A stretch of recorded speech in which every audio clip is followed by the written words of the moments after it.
És necessari gestionar els cingles de Bertí, encara que sigui complicat. Així ho creuen els experts.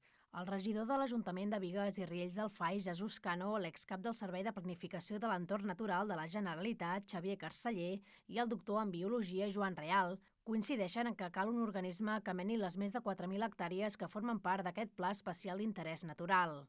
Cano, Carceller i Real van analitzar a mig setembre a Lliçà d'Amunt la situació actual del peny dels cingles de Bertí, que està a punt de complir 20 anys. I la conclusió sempre va ser la mateixa.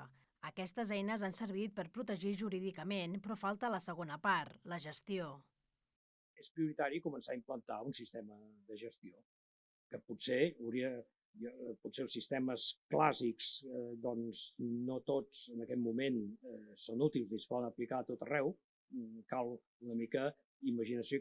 Jo, des de la meva ignorància,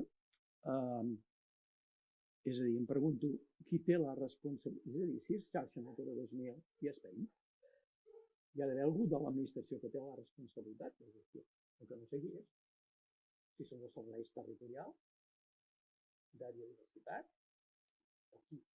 I ara doncs, aquí em posaria, com el que era fa 2 anys, com a president d'una agrupació excursionista o d'una entitat medioambiental o inclús gent que simplement tingui estima o coneixements respecte del territori. La taula rodona per analitzar les gairebé 2 dècades del Pla Especial d'Interès Natural als cingles de Bertí va ser una iniciativa de l'Ateneu L'Aliança en col·laboració amb la UEC de la Vall d'Altenes. Durant les ponències també es va parlar de la xarxa Natural 2000 o de l'àliga aquabarrada que encara habita a la cinglera. Amb tot, la paraula clau per als pròxims anys és la gestió. Tot i que sense recursos econòmics la planificació serà molt complicada, i encara més si no es té en compte la veu de la societat civil, el teixit associatiu.